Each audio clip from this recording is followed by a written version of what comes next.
Hey, everybody. So if somebody could type in yes to ensure that my microphone is working, that would be fantastic.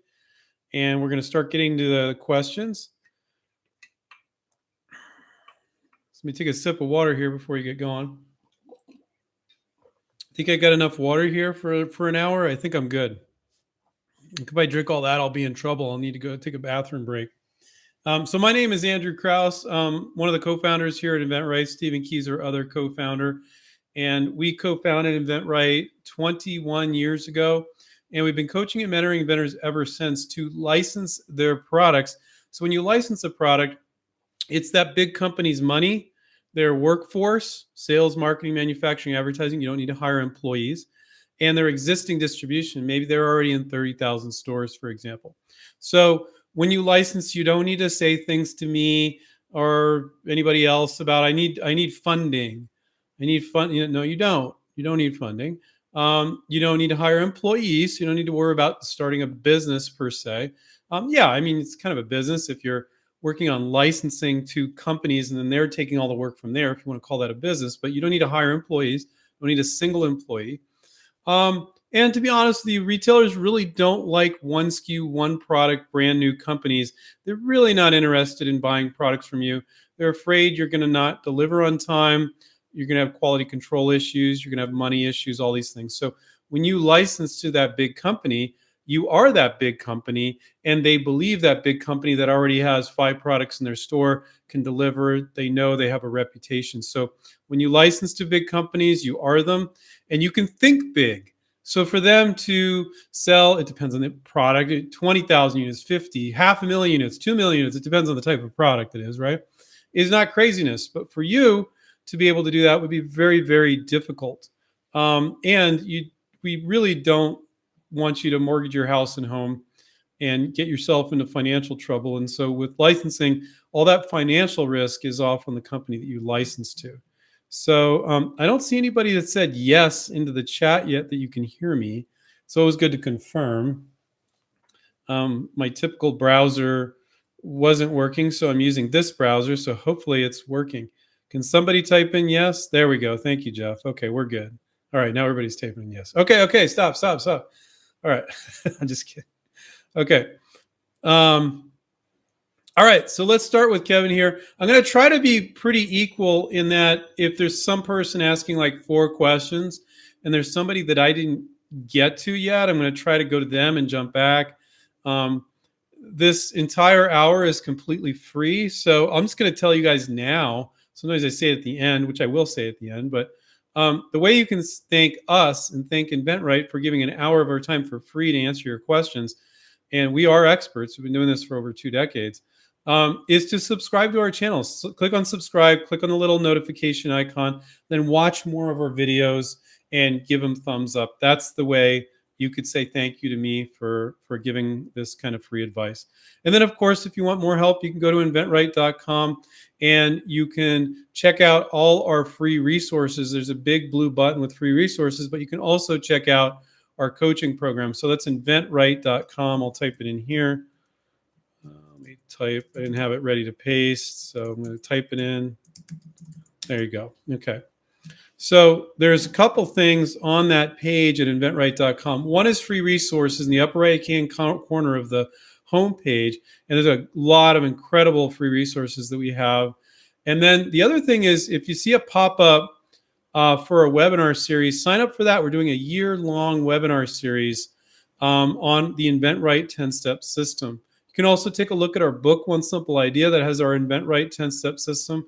And then if you want us to guide you through it, which is when you see, I don't know how many of you are subscribed to our newsletter, but when you see our students licensing every week, it's because they have that one-on-one coaching. Anyway, done talking all about that. Let's jump in here. Kevin says, hi, Andrew. I've reached out to 10 companies, 20 companies so far, out of my list of 40. I've only recently received permission today from one company to send my sell sheet, and it's getting passed on by their design team. If you reached out to 20 companies, I don't know what you define as reaching out, but if you reach out to 20 companies and only one said yes, you can send us the sell sheet, something's wrong. the three main ways that we guide our students to reach out to companies is LinkedIn, the phone, and email. And yes, Kevin has been watching us, or he just knew it intuitively. It's always a good idea, really essential based on what we teach, is to ask permission to send your sell sheet, which is a one-page advertisement for your product. It's not about if we only get 2% of the market, we'll get rich, or I want to partner with you, or need funding for this, or long rambling emails. It's one page advertisement. It's a PDF that you can send to a company, and it's not for them. That's a dramatic pause. It's not for them. No, the video's not stuck. I'm just saying that to be dramatic and silly to get your attention, but it is for their customer. Okay. So it's not talking about how you're going to get rich and all this. It's an advertisement. So if they're selling dog toys, it's a dog toy for their customer. It's a sell sheet, and the sell sheet will typically have a lot of the same stuff that you would see on a packaging, right? Picture of the product, benefit statement, bullet points, etc. So hopefully that was helpful. So let's finish with Kevin's question. By the contact, I mean the company. By the contact I made in the company, any advice what to do after I send them a sell sheet? How do I keep the ball in my court? I know you're going to say get on the phone with them, but do I wait until they at least see the sell sheet? Thanks. Apologies for the long question. No, it's a great question, Kevin. So no, I'm not going to tell you to get on the phone. If you got permission to send the sell sheet, now I don't know.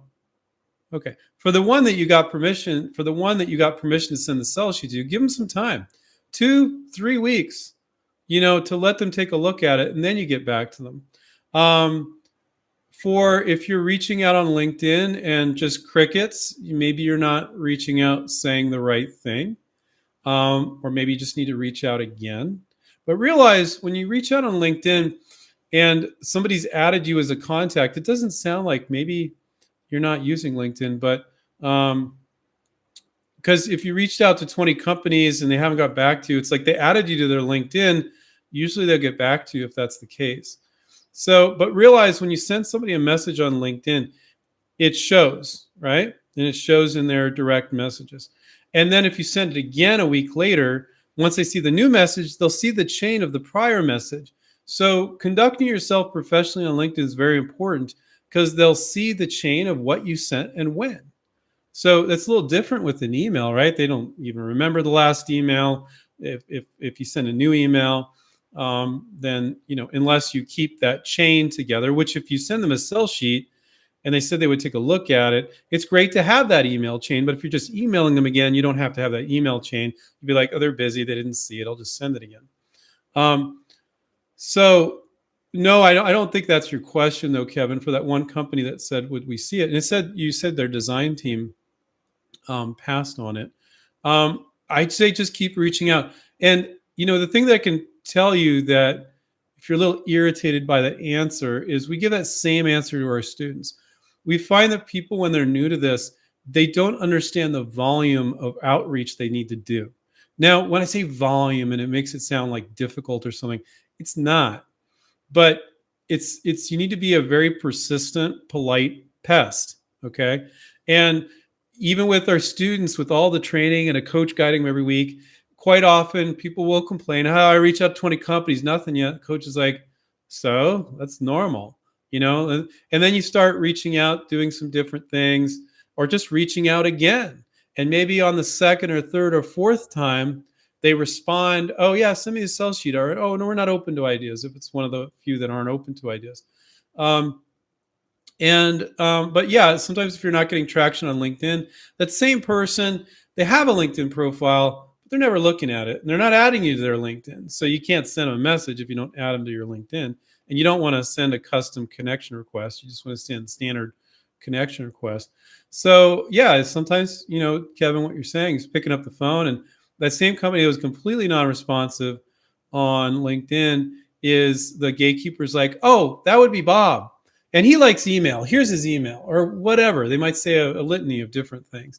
And so you got to use a lot of different methods: email, phone, and LinkedIn. If you're using all those three and you've reached out to those 40 companies, you've only done 20 so far of your 40, but you haven't done them. You might have, and I don't know, Kevin, what you have done or haven't done, but I know you reached out at least once. But if you think once is enough, it's so totally not. Okay. So if that's helpful, great. And we have to say this to our own students. Now, fortunately, the coach is right there along with them. Okay, what did you do exactly? The coach is like, well, that's not enough. You reached out to them once. You think that's enough? One email? People are busy, or one LinkedIn message or one phone call where you couldn't figure out who to reach. So just keep going, man. You know, it's very rare that I see an InventRight student of ours, like a company, extremely rare, like, stop bugging me, because we teach our students to be professional. Now, they might say that to inventors outside of InventRight because they're the kind of bugging that some inventors do is not the kind of bugging or being a polite pest that we do. It's very different. And so you don't send a LinkedIn message and expect a response in a week. You might not get it. And you might send a sell sheet. And this is the one that really pisses our students off. Like, they send the sell sheet, they're so excited that they finally got a hold of the person. They're like, yeah, send it on over. And they send it over and they don't get a response like in a week, and they're like freaking out. I'm like, what are you doing? Be patient. And the recipe I'm going to tell you, which we tell our students too, to be patient, is to reach out to more companies. So if you send a sell sheet and they haven't got back to you in a week, I'd wait another week. I'd wait at least 2 weeks. They're busy. And then I would resend it. I know you're busy, just following up. Let me know if it's right match for you, or you might be interested. If it's not, just reply not a right match. Make it easy for them to say no, because you want to check that one off. Okay, that's one. And now you got that contact, and you got their email, you got their phone number, and you sent them one product, which basically means that they're open to receiving another. But a lot of inventors don't take it that way. They're like, oh, they didn't like that idea. I'm done with that guy. Come on, don't do that. No, they received your idea. They said not interested in that particular one. So you're going to send them more in the future, and that's why one of the things in the long run that we talk to our students about is to work on a project and projects in a particular category. You start to build up your Rolodex, and then you start not having to do this initial outreach that Kevin is a little irritated by. It's normal. And if you're irritated by, Kevin, good. I love that, because it shows you're in the game. If you're not frustrated with something about this process when you're starting it, you're not doing the work. You should be. But you start to learn like what normal is. Like, okay, I got lucky with these companies. I only sent it once and they responded. But these other ones over here, this guy over here, man, I need to send it to him 8 times, before I got any sort of response. But that's not 8 times over 8 days. It's a lot of time in between reaching out. So you give them time. Otherwise, now you're one of those wacky inventors that's pestering them. But the key is, Kevin, you've got 40 companies. You got plenty of other companies to reach out to. But instead, what you're focusing on, I'm not saying you are, I'm just saying what a lot of people focus on, is the 19 that you couldn't get into. But you're new to this. You don't know what you're doing. But if you keep doing this and it's not working, I mean, if you approach 20 companies, you only got into one, something's wrong there. Now, if you only approach those 20 companies, you only sent one LinkedIn message, one email or something like that, no, the problem is you're not reaching out enough. Okay. But if you approach those 20 companies 3-4 times, you're doing something wrong. And I don't think that's the case for you, is my guess, because most people just don't do that. No matter how much we lecture, we have to twist our students' arm to do it, but then we get them doing it. That's why our students are licensing stuff. We have students licensing every week, because we make them do that. And I hate to use the word make, but we say you don't have a choice. And when you realize, like, compared to running a business, reaching out to each one of these companies, maybe some of them 2, 3, 4, 5 times or more, is nothing for work. It's nothing. But you feel like you're putting yourself out there. You're feeling vulnerable. Well, just don't. Just don't even think about it. Just freaking do it. And so hopefully that's helpful. Caleb said, hi, Andrew. While performing a preliminary search on a new idea, how do you best cover the area when, for example, a widget holder, it could also be called many other things other than a holder? I hope my question makes sense. Um, okay, so he's saying when you do a market search, when you look at all the other products in the space you were mentioned. So for those of you that aren't new, that are new, that should be the very first thing you do when you come up with an idea. I would say the same day or the next day, because here's the problem: the longer you think about an idea and you don't study all this, and what you saw at the store is not studying the marketplace. That's completely and totally half-assed. Well, I've never seen it. No, not that.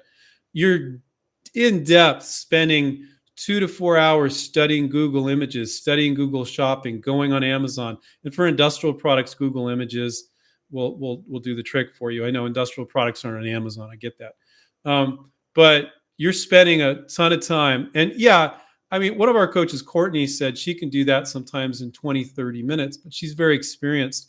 And I would say, no, I would say you need to spend at least an hour. But and why not 2 or 3? But so Caleb, when he's studying the marketplace, is saying, well, I don't know what words to use. So we should try to use some words to get started. It's kind of like patent searching too, market searching. And then you start to see some products in that space. Oh, they use a different word. Okay, I'm going to start using that word. So uh, a lot of inventors really suck at keyword searching, which kind of boggles my mind because we have to keyword search everything on Google these days. So, but a lot of you guys really suck at it. So, but I'm going to tell you that's okay. So use the keywords that you can think of, and then start looking at the products, and then go through the description of the product, and you'll find some other words, and then start using those words. So even if you suck at it, you can still do a good job, because you're going to find what you can, and then look for more words and go from there. And then, if there's somebody in your family going, here's what I'm doing, and here's the words I'm using, more than likely, they'll probably come up with different words than you would. Or just tell them what you're doing. Don't tell them what keywords you're using. And then say, what words do you use? And I bet 9 times out of 10, they might come up with different words. Now, what you say to them is kind of leading them down a certain path. But you go, here's the widget, here's the product. What words would you use? Why not? Friends and family, people you trust, not strangers and stuff. But, and then the other thing I'm talking about is, do your best, look at the products, then realize, here's some words I saw in this one over here. Maybe I'll start searching. Oh, crap, I just found some more. Okay. So even if you're not good at it, you can still do a good job. If you're really, really bad at it, it can be problematic. But I can't tell you how many inventors I've talked to, not InventRight students, where you guys have heard me say this before if you've been here a while. And they'll tell me what the product is, and I can get a verbal, and I'm like, oh, I get it. And they're like, oh, he gets me. I'm like, that's great. I get you. But we do invention coaching, and a company, if you said the same thing, probably would never understand what you just said because they don't have the time. So, but anyway, I would get it. And then I would just, oh yeah, I got it. And then I would search, and like in 30 seconds, I would find the exact same freaking thing. I mean, so some people really suck at it. So either rely on your friends and family to get some initial keywords, or do your best and then look at these other products, and then to find some more keywords to keep searching. But especially if you're new to it, I think the best piece of advice I would say is spend at least 2 solid hours doing searching for products in that space. And so even if you kind of suck at it, if you're doing it that long and you're finding other keywords, you'll probably start to come around, Let's see. Thoughtful Jones said, hi, Andrew. I wanted to refile my PPA. I have not disclosed. He hasn't made a public disclosure. In other words, is it possible to refile using SmartIP? It was just filed previously by an attorney and was $545 just to refile. I would like to do it if possible. I'm not planning to add any new info. Just wanted to get the new file date, but only pay $75. So if you previously filed it and a patent attorney didn't, you have that provisional patent. If you don't, just ask your attorney for it. You have every right to have that. And then you can just file that provisional the attorney filed, and just say, I'd like a copy of my provisional if they didn't give it to you. And then just file that provisional and just pay the $75 filing fee. And, and I like that you said, oh, I don't have any new info to it. That's a great opportunity to go, okay, what did I miss? I'll just take what the patent attorney did and I'll add that additional info. And there are, I talked to somebody today, and there are some patent attorneys that are just a little scammy, or not really honest, not really forthcoming, like to keep their clients in the dark. And I talked to this guy this morning, and he got taken by one of these. The patent attorney charged him $10,000 to file a provisional patent. And yes, some patent attorneys will try to get more money out of you to say, oh, I'm going to file it like a full utility. So when you need to file a full utility, I'll only charge you this much more. But I thought that was kind of ridiculous. And they know a lot of inventors are going to file a provisional, never do anything with it. So I could just tell by some of the email communication, what he said to me and everything too, that this guy was like, I'm going to get this money out of this inventor now, rather than getting a small amount, like $545 is a reasonable amount for a patent attorney to file a provisional. Hard to find them to do that, actually. And so anyway, I'm helping the dude and kind of get through it. I just felt bad for him because he really can't afford it. And so that kind of sucked. Let's see, Kathy, how to handle an existing product that would benefit from using packaging that is on the market already. I have no idea if I could benefit from this. Any thoughts? Okay, so she's saying there's an existing product that would benefit from using packaging that's on the market. So she sees this particular product, then she sees some packaging solution. That's the product the package goes in over here. She's the product over here. So the way that I think you could utilize that and get some sort of intellectual property or patent protection and value to them is to look at the product you want to use the package with. You obviously have recognized that if I take this packaging over here somewhere else and put it with this product, that would make sense and it would be helpful to make sales. Okay. So I would ask yourself, with this packaging that's over here for another purpose, what would you change about it to make it even better for this existing product that they aren't using that type of packaging? What would you have to change? So you're looking for problems. Well, yeah, they could use that packaging, but there might be problems with it being cost effective or not working as well. And so if you can find a way of changing that packaging so it'd make it even better to use on this other product over here, then you'd have a packaging innovation that you could license. Okay.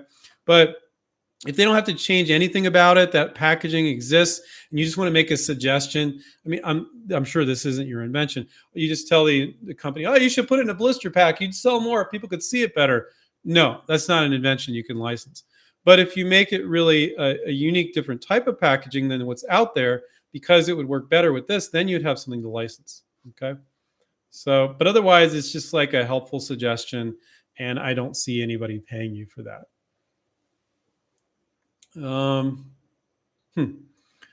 My 2 cents is their handle. What are some of the most important attributes for a new student when they sign up in inventRight? Yeah, so I would say one of the most important attributes are that you're a good listener and that you take action. So what's the point of a coach guiding you and telling you what to do if you're not going to listen and you want to go off on all these tangents? And the vast majority of our students are like that. They're like, yeah, tell me what to do. That's why I signed up. For that product, I should do this and this. And the coach is explaining to you why it would make sense to do it that way. That's hugely beneficial. So be willing to take direction and always question the coach. If you're like, this isn't making sense, say, well, coach, this isn't making sense to me. Why am I doing this? Coach, well, if you don't do this, this and this can happen. And then you move forward with the confidence going, oh, okay, this makes sense. So I would say a good personality trait is question your coach, but they're going to tell you why it's going to make sense. And then you can move forward with confidence. Otherwise, you might, at certain points, I don't think that's a big issue. The other is taking action.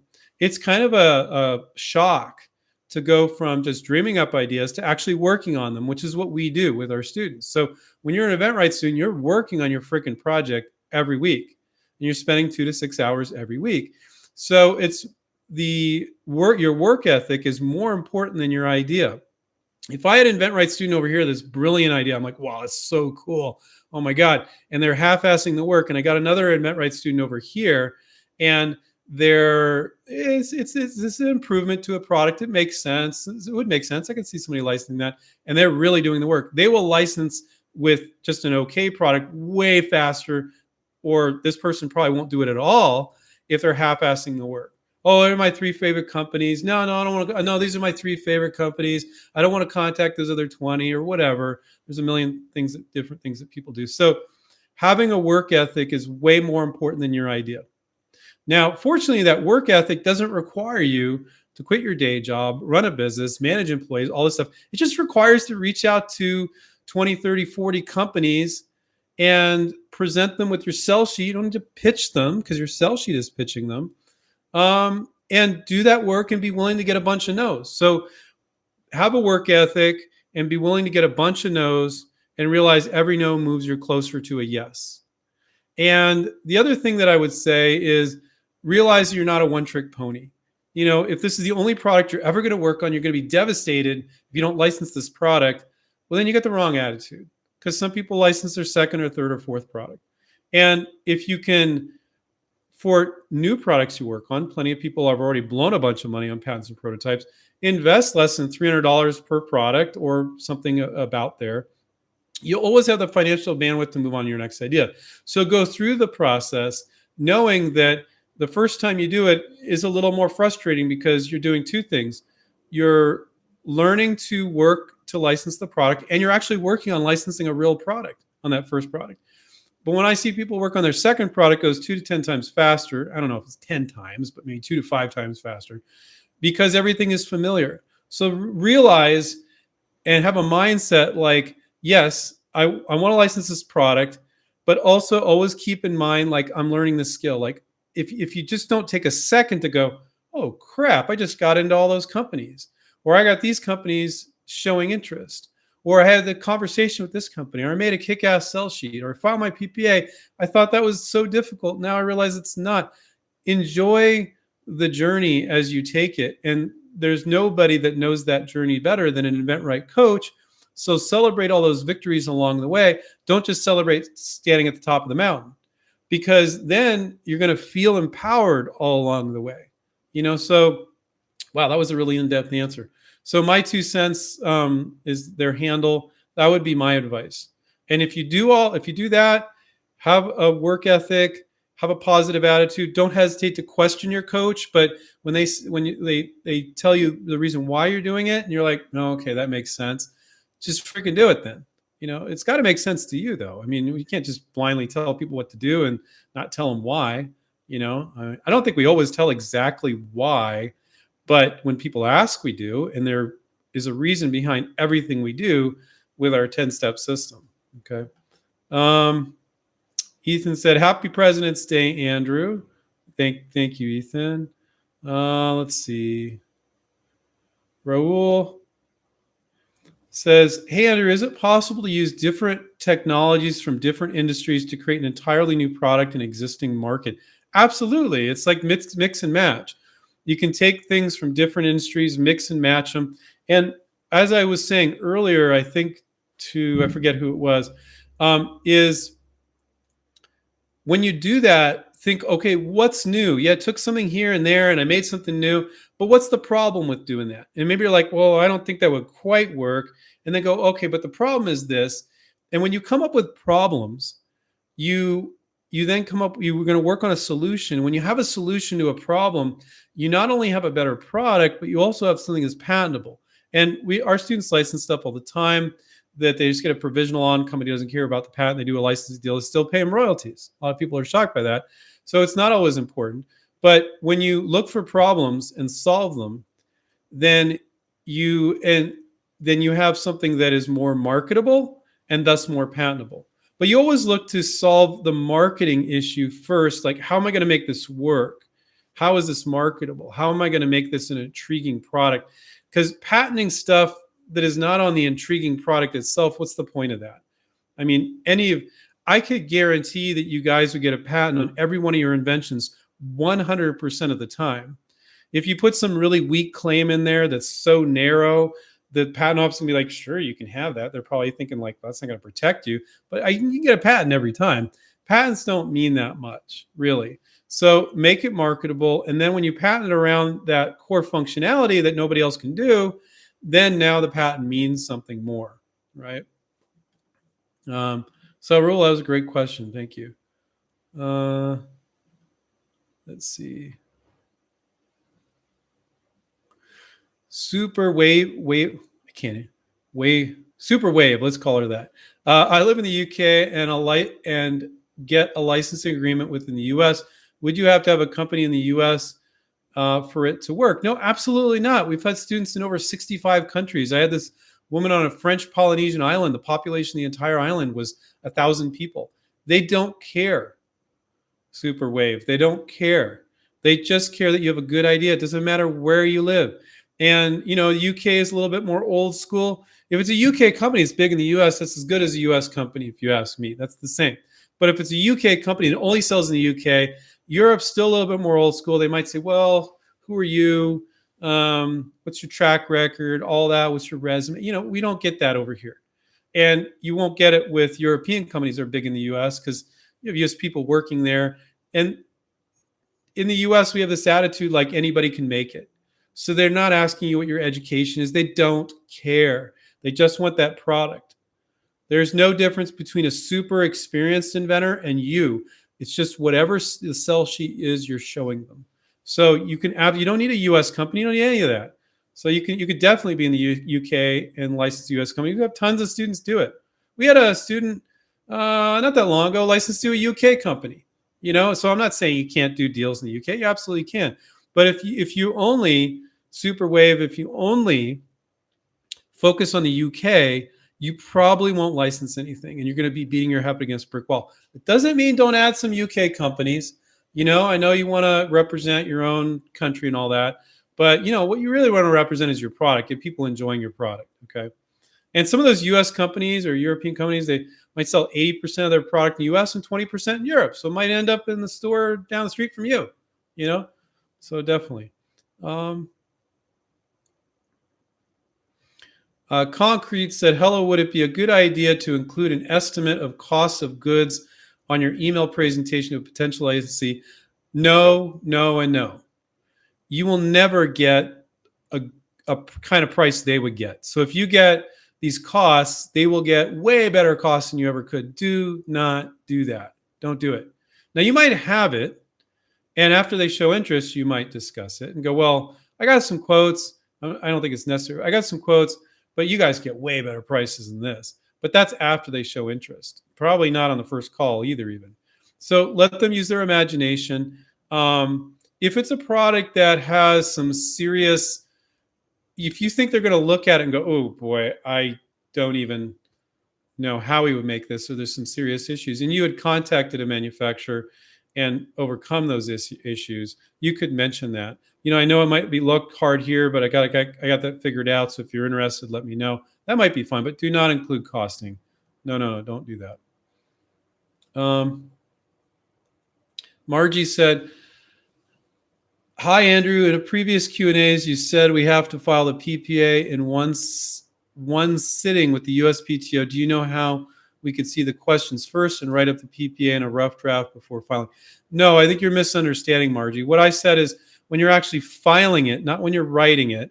Filing it is just putting your name and address and email and paying the fee and uploading the PDF document that your provisional patent you've written is in. Okay, so I've had people like they get the provisional patent, they write it up, and then they go to the patent office, and then they, you know, I don't know, 5 o'clock runs around. They're like, oh, I'll finish up tomorrow. And then they come back and they're like, oh, my session timed out. I got to fill all this stuff out again. So Margie, you're not filling out the actual, you're not talking about your invention in the application process. I'll clarify. You've got that all in a PDF. You've written it yourself. Now you're like, oh, I'm ready to file it. Then you're going to go in, fill out the forms, pay the fee, and you're going to upload the provisional patent you've written. There is no series of questions the patent office is going to ask you when you're submitting a provisional that's going to like, oh, is your invention green? Yes. Is it this side? No, there's nothing like that. Okay, they will not give you that guidance. They do not give you that guidance. We guide our students. We give our students a software solution that they can use to file a provisional patent application. And it does what you're talking about, Margie, which you can spend 10 minutes here, a half an hour there, an hour there, and it will teach you. We have a patent attorney with a video walking you through it on how to write it. So, Margie, I bet you other people had that same question. So that was a great question. Thank you very much. Vermin said, what's a good percentage to negotiate when you don't have capital to build a prototype? Well, I don't think one has anything to do with the other. So first of all, our students license stuff all the time with a virtual prototype. So this thought that you need to build a production-ready prototype or even a working prototype is incorrect. Now, I'm not saying if you can go down the store and you cannibalize a product, or and you duct tape it together and you make it work, and you change something about it, you screw a hinge on here and it looks terrible, and you just need to know yourself that it could work, or you wanted to play around with doing it different ways, that's fine. We're not against making prototypes, but you're not selling your prototype. That's the big misperception people have. You're selling the benefit of your idea. So you could illustrate the benefit of your idea in a sell sheet with a virtual prototype. So we do virtual prototypes for a student that looks like what the product would look like. And so if you're asking yourself, like, well, I don't know how this would be made, look at products that are somewhat similar in the space and go, well, mine's kind of like that, but who's putting a hinge over here? And when they ask you, you can actually tell them that. Now, they saw a beautiful virtual prototype in your sell sheet, and they saw the marketing piece, because what you're selling is not that stupid prototype. It's the benefit of your product. Now, a lot of times it's like, well, I know. So Vermin, if you're like, well, I know they can make it, I just can't make it. I don't have that. Can't do the electronics. I can't do this. I can't do that. That's fine. But if you're fairly certain that they can make it, who said you needed to make a prototype? And people have these misperceptions that they need that. Do a virtual prototype.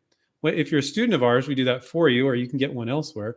And then when they ask you about it, go, yeah, there's these other products. And see, that proves to them that it can make it. But then you're like, and I'm just changing this. Now, you can't always do that, but you can do it a good percentage of the time.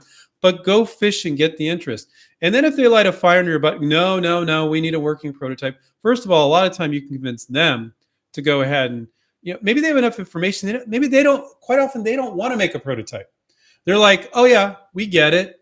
We'll get some quotes overseas, probably still in China these days. We'll see how that changes. And we'll get some quotes. We just want to see if we can make this at a reasonable price. So sometimes they just need enough information to give overseas manufacturer to get a quote to make sure they can make it a reasonable price. Sometimes they're going to put it back onto you, but not most of the time. Somebody's like, well, I don't even know how this works, and our team doesn't have time to do this and that. Sometimes they'll make a prototype internally, and they'll do that, and they'll do what you can't do. And other times they'll put it back on you, but hey, at least you got interest now, right? But to spend a ton of money on a prototype, like you said, you're worrying about getting funding to be able to make the prototype. Like, get the interest first. They will never run for the hills because you don't have a prototype. That's just so much garbage, and people will make you believe that. Mostly people selling prototypes. Or just generally people believe that, but that's not true. So hopefully that was helpful. Great question, Vernon. Thank you. I think it was Vermin. Let's see. I can't pronounce the last. G says, I love all the products in the background. Yeah, that's just a small percentage of products for students of license. It just gets me super excited being an inventor and licensor. Yeah, this is one that I bring up quite often. And this is a really cool product, guys. I think I've shown this before on here. I'm not sure. But if we open it up, I love this packaging. You can see you basically pour water in here, and then you put this wedge in. It comes with the glass, and then it freezes the ice so that it's frozen like this. So what's the benefit of that? So the benefit is when you're drinking whiskey or hard alcohol, ice cubes have more surface area and they'll melt quicker, and you don't want that. And so it melts very, very slow, so it cools it off, but it doesn't water down your drink. And I'm not even going to say how much, because I don't want to pitch the get rich quick stuff, but he's earning a lot of money on that product. His name's Ryan Bricker, and he's earning just insane money on that product. Not everybody's going to earn that kind of money. And then he did the cigar glass. So it holds a cigar, like it sticks. I don't know if we can see that here. Let's see. There we go. You can see there's kind of a hole for the cigar right there. Isn't that cool? Yeah. I don't smoke cigars or drink, so. But anyway, I probably would if my body would tolerate it. Edibles are legal here in Nevada, so hey, maybe I'm partaking those. I don't know, not sure, but definitely not right now. But I just think alcohol is like it's just toxic for people's bodies, and fortunately, I can't really tolerate it very well. I kind of get allergies and stuff when I drink alcohol, so that's built in for me. It's easy. But yeah, I used to really like a good beer. But anyway, enough about that. So yeah, I think you should get super excited about it because it is very viable. And you might not have a neighbor that's licensed a product, but you have a neighbor that made money in real estate. And so, but there's tons of inventors that license products and make money, but it's just not something like people are talking about all the time. So it is very, very doable. Let's see. Dormitex is their handle. If I choose to venture my product, what's the process between filing a PPA and obtaining a patent? Do you start manufacturing and marketing your product right away, even if a patent pending or no patent is obtained? So I can give you a little bit of advice there, but what we do is licensing. We do not teach people to venture products. So I'm going to tell you a little bit about venturing here.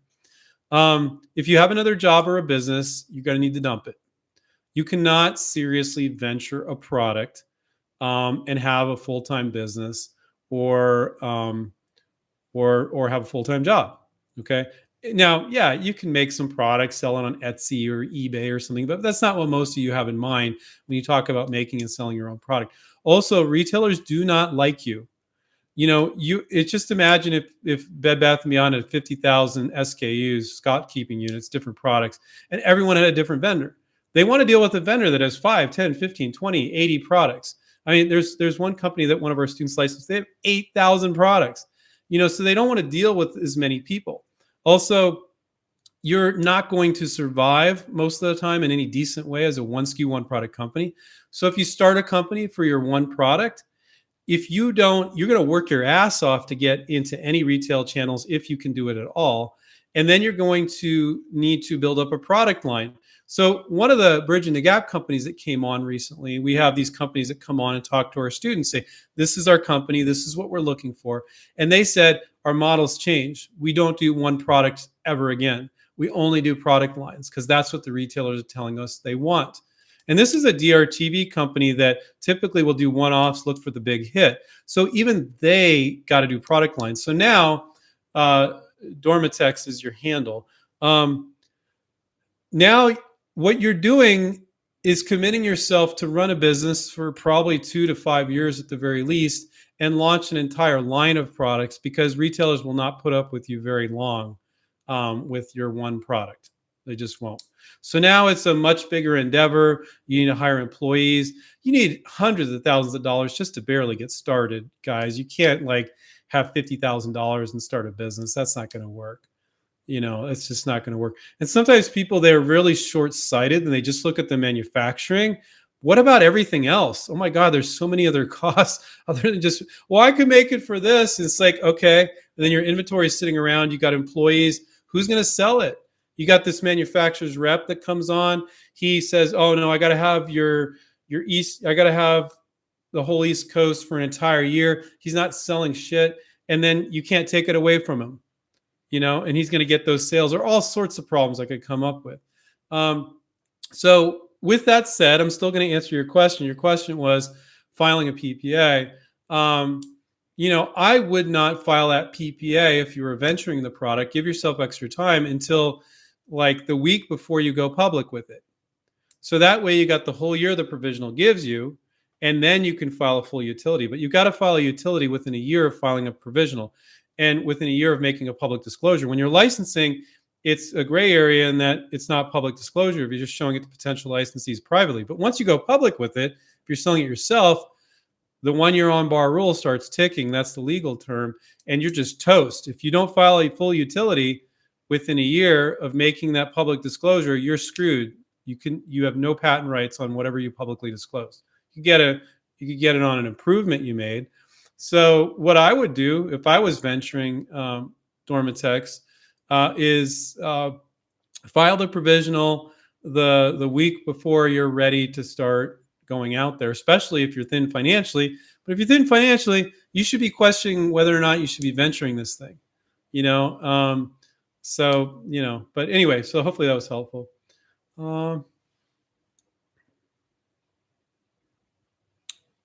Okay, Deidre said, "Hey Andrew, haven't heard from a manufacturing company that had launched my product.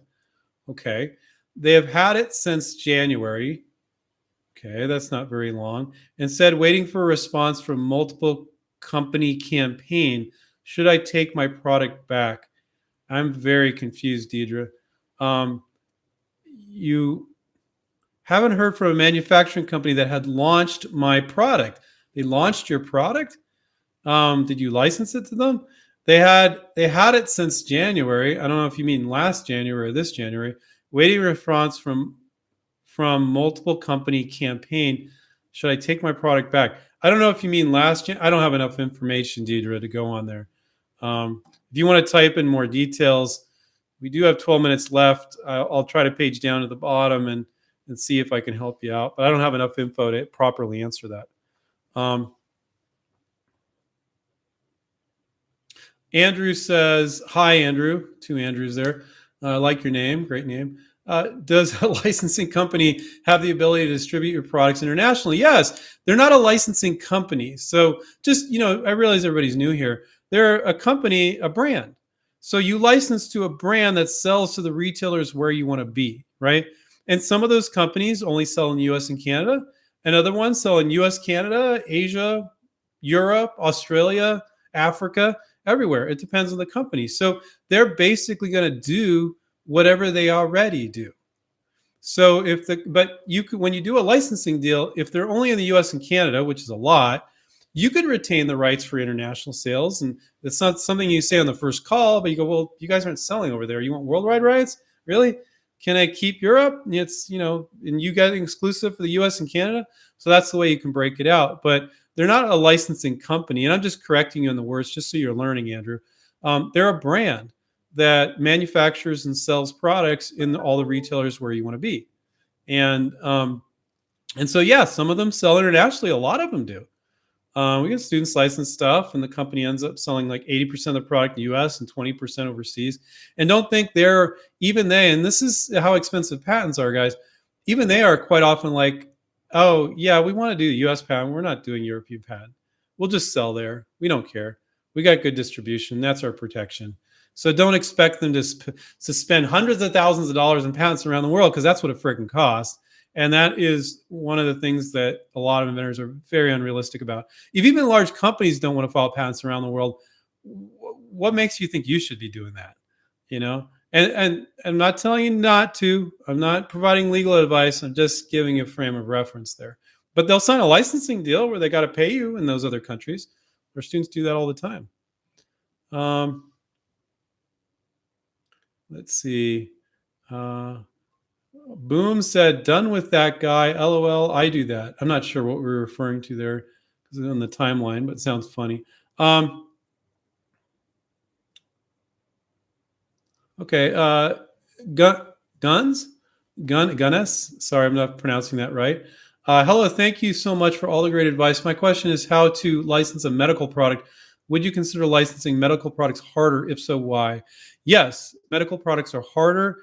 Now, if it's a medical product that is something that shows up in the United States here, for those of you that are international, we have an aging population. There's tons of catalogs and websites where seniors buy stuff that help them. Something you add to your cane or your walker, or you reach something from the top shelf, that sort of thing. Those aren't medical devices. They're like assistive devices for seniors, right? So no, not harder to do. But if it's a new scalpel, a new type of gauze, a new type of drip tube to go into an IV, all those sort of things, yes, they're harder to license. Medical companies are obsessed with patents. So you need to have a pretty good understanding of how it's going to be made, and you need to have a patent around it. It could be a provisional patent, that's fine, but they're more obsessed with patents. They're just harder to license to. There's a lot of money involved. It's just the way the industry goes. So why are they harder? Because they're obsessed with patents. Because they pretty much expect patents. It could be a provisional and later follow utility. They really want you to have some intellectual property. And like I said, our students license stuff all the time that it's questionable if they could get a strong patent or not, and our students still license it, get paid royalties. It's probably not going to happen in medical. So that's what makes it harder. There needs to be something that's pretty solidly patentable in the medical industry. So Gunas, I don't know if I'm pronouncing that right. It's kind of a cool name. Yeah, that's why it's harder. But you can definitely do it. Our students have licensed medical stuff. Typically, also, I think with medical, the volume is so huge, especially if it's disposable, that the money, it can really be quite a treasure chest project. Could be a lot. You could be making a lot of money, which is another reason why it's harder. So those are kind of the main reasons why medical is harder. If you're really into medical, especially if you're a doctor or a nurse, I would go for it. We've had doctors, nurses, dentists license stuff. Absolutely. Okay. G said, I already answered a question, but it's such a good question. I'm going to do it. How do you reach out to companies while working a 9-to-5 job? LinkedIn. You can do that anytime. You can do it at 2 a.m. in the morning. You can reach out to anybody on LinkedIn in the middle of the night. Also, in most time zones, there's going to be a time maybe before work or after work. And, our inventRight students have always been able to figure it out, and a coach would guide them. We ask their particular scenario. And, but with LinkedIn and reaching out on LinkedIn, you could definitely do that. Okay. G also said keyword searching is one of my favorite pastimes. It's a skill. Haha. I absolutely love it. That's great. And you guys should all, I said that a lot of inventors really suck at keyword searching. Get good at it. You have to. You don't have a choice. The more you do anything in life, the better you get at it. And that's why it's very powerful if you guys ever want to sign up with our coaching program, because we help you really get in the mix of doing it. Like we push you when a student hesitates, we just push them right over, not over the edge, but we push them in front of that company or whatever. And you get comfortable with it, and then you can do it forever. And so I think G is right. The more you do it, you might actually start to like things you didn't like. I got students that are engineers. They're like, I hate sales. Sales are just a bunch of sales schmucks. And I'm like, well, what we teach really isn't sales. You're just showing them your sell sheet. And I had engineers that really hated having to do that. And they started to actually kind of like it. Or they're like, well, I still don't like it, but I know I have to do it now, and they accept it. But if you're not accepting certain things you have to do when you're licensing, you will not be successful. So you got to accept these things. Okay, looks like I have 5 more minutes left. So Roaming Tortoise, didn't do one from Roaming Tortoise. And then I'll try to pick 1 or 2 more from somebody I didn't get to. So everybody kind of hope, not everybody, I can't promise that, gets a chance. Roaming Tortoise says, half Marcus here. I don't know what half Marcus means. When creating for the fitness market, there is a lot of online activity with Amazon and other websites. Should I limit my list of potential licensees? No. Reach out to everybody that has distribution where you want to be. So if they're in Big Five or Dick's Sporting Goods or here or there, with fitness products, there's actually, it's kind of a little bit of a cheat. You can type in list of major U.S. sporting good retailers, and you'll find a Wikipedia article that lists all the major U.S. sporting good retailers. So there's probably a lot of retailers there you can look for, companies you can license to there. But I would, there's a lot of different types of fitness products. So look at your fitness product and look at the types of fitness products they do.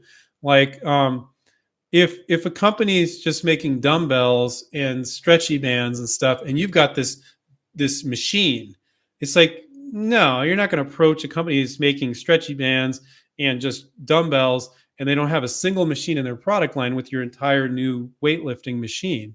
That wouldn't make sense. So you got to kind of got to break down the fitness category and figure out which ones make sense. So hopefully that was helpful, Roaming Tortoise. Okay. You got a 2-part question. That's why it said 1 of 2. Okay. Those selling to brick and mortar, also how to narrow down and vet the selection of online. Yeah, do what I just said. Break it out into categories. Figure out which ones. If a company is appropriate, if you look at their product line and then you look and you're going to find one of their products in a store, then you got to go find the company website, look at the whole product line. But if you look at their product line and you think your product's going to fit in, call every freaking one. No, don't limit your list in any way, shape, or form. No, no, no. Don't do that. So that's a great question. Oh God. Truth be told, said I spent over 14,000 for my provisional patent for blockchain technology patent application. I'm afraid to ask how much it will cost for the provisional patent application. Man, it just sounds like some patent attorneys are taking you guys to the bank. That's just messed up. 14,000 for a provisional patent application? My God. You could have written it with our software that we give our students for an entire 6 months of coaching with a sell sheet, virtual prototype, our solution to file a provisional patent, coaching every week and email anytime, and access to a negotiation coach to help you close the deal. It's $3,500 and you can pay over 6 months. And you spent $14K on a provisional patent. That's messed up. That is so messed up. And you said you're afraid of asking how much it would cost. You should have already known that. Your attorney should have said, okay, I'm going to file this like a full utility. That's ridiculous. Sounds like, wow.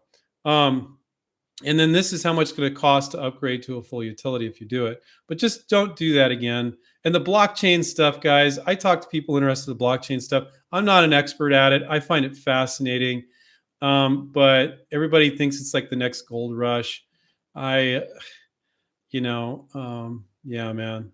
I'm sorry. That's just a lot to spend on a provisional patent. Let's see.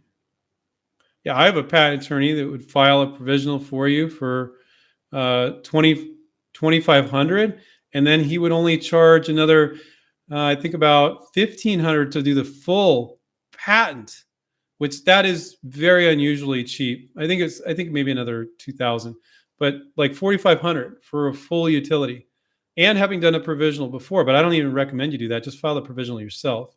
And that is unusually affordable, especially since I know he's good, but, I don't know. Sorry, man.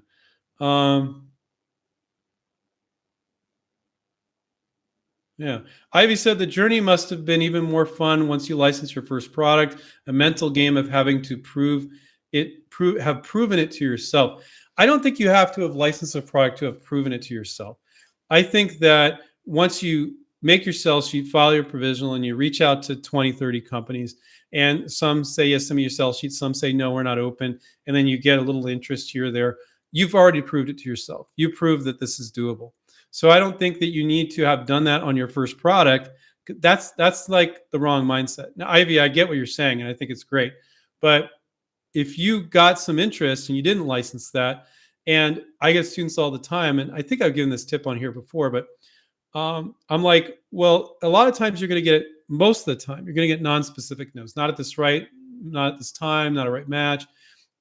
And guess what? Some of those people actually liked your idea. Well, Andrew, why wouldn't they tell me that? Because they're too busy.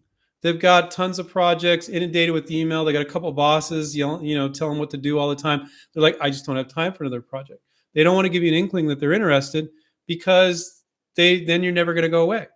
So they say, you're like, well, that's messed up, Andrew. No, it's not. They're people just like you and me. So they say, not at this time, not a right match, something like that. And you get that from a lot of companies. And I'm not saying they're all thinking that. I'm not saying that at all. I'm saying there might be one or two that were thinking that. But so you put the project on the shelf, not the garbage can, because you believe in it. And companies didn't give you, if a company gave you, 3 companies gave you reasons why this thing won't work, you're not putting that on the shelf. You're putting that in the garbage can if you can't fix it. Okay. But a lot of time you're not getting that. A lot of times you're not getting that. So you put it on the shelf and you work on a new idea now. Okay. You don't cry, oh, I couldn't license my first product, so everyone saw this whole thing sucks. No, you start working on another product. And then like 6-8 months later, you pull that old one off the shelf. And it's the easiest thing in the world. You send all those same people that gave you non-specific no's. Don't resend it to somebody who said, it won't work because of this. Don't do that. Okay. That's not professional. And some new ones. And if you want to take a look at it, go, I could tweak my sell sheet a little bit. It's the easiest thing. I get people licensing all the time that way.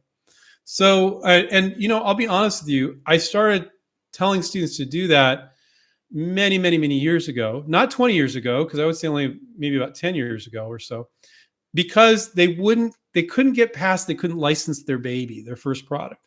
And I didn't know that it would work out this well. And I just wanted to get past them. Don't put it in the garbage can, put it on the shelf, resend it out.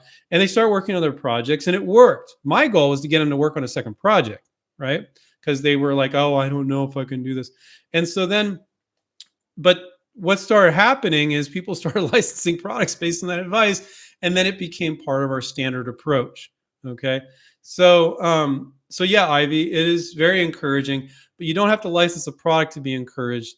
If you just get into some companies, and maybe you don't even get interest from the companies, but you get into all these companies, that should be encouraging. Then maybe a few show interest, and maybe you don't do a deal because, well, I don't know, maybe it won't work because this or that. We're not interested in this or that, and that should be encouraging. And it's a numbers game. You got to work on more than one product, and you got to call a lot of companies for each project.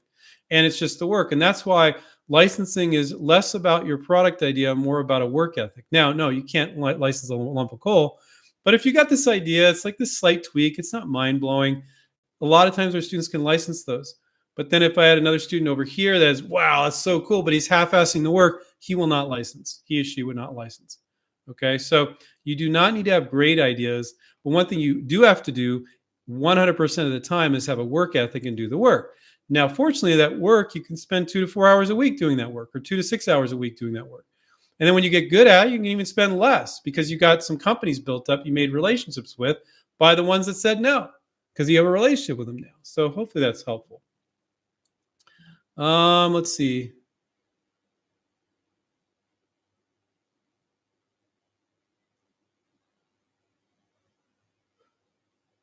Oh, okay. Yeah, I was going to do the last one here, guys. It's a long question from Matt. I don't think I did one from Matt before. Hi, Andrew. Thank you for talking to us today. What can you tell a company phone operator that connects you to that you want to connect you to the right person to talk to about your idea, and the company does take outside submissions, but the operator doesn't know the right person to send you to? Or transfer you to. Okay, that's really common. Sometimes the operator doesn't they don't understand what the word licensing is. You might say, "Are you open to innovation?" They don't know what that means. And so if you look at their product line ahead of time, you say, "Well, what about the marketing manager for such and such product line?" I'll give you guys that one tip. What about the marketing manager for such and such product line? Of course, you can use LinkedIn to reach out to. And even better, if you go on LinkedIn, and you might be like, well, I don't like to use LinkedIn. We got a few students that like to call instead, but they'll use LinkedIn to find the person's name, and then they'll ask for that person by name, and they'll just put you right through. So you can say, what about the marketing manager? It's in charge of such product line. They can help you figure out who that is. Or you can find the name, and you can just ask for that person by name. So those are just 2 little tips on phone stuff. There's a lot of stuff with the phone stuff, but hopefully those 2 tips were helpful. So Young, we got a whole program that teaches people how to reach out on LinkedIn for licensing. We do have a book too, which you can get, LinkedIn for Licensing, by my partner Stephen Key and Benjamin Harrison. So you can buy that book as well. But we can coach you through that, definitely. All right. So I want to remind you guys to help me out. If you're not subscribed, please down below. In the last couple of months, we've doubled our subscriber rate every month. Our number of people that subscribe that are new. So click down below and subscribe. If you're not subscribed, don't click on it if you're already subscribed, because then we'll unsubscribe. If you do that, click on it again, please, and make sure it says subscribe, or make sure you're subscribed, and then click on the little notification button next to it. We've got over 800 videos on our website. Watch those videos. Give us thumbs up. That's the way you could say thank you to myself and Stephen and everybody at InventRight for me giving you a whole hour free of question and answer. And if you want to take advantage of our free resources, go to inventRight.com and then click on that blue button in the upper right-hand corner. And then also there's a pop-up that comes up right now for our year-long webinar series that's completely free. And sign up for that as well. So those are 3 free things on inventRight.com. The free resource in the upper right-hand corner of the homepage. And then look for the pop-up about the yearly webinar series. I forget if it pops up on the services page or the home page. If you haven't been to our website, I think it pops up on the homepage. But make sure to subscribe to both of those. You can also just subscribe to our newsletter. I think that's at the bottom of every page, and that'll get you notified of those things as well. So I remind you guys, take care, keep inventing. My name is Andrew Krause. I'm the co-founder here at InventRight. Steve and I have been running InventRight for the last 21 years. We have students in over 65 countries, and I've been happy to be of service. And I'll catch up with you guys next time. See you guys. Bye.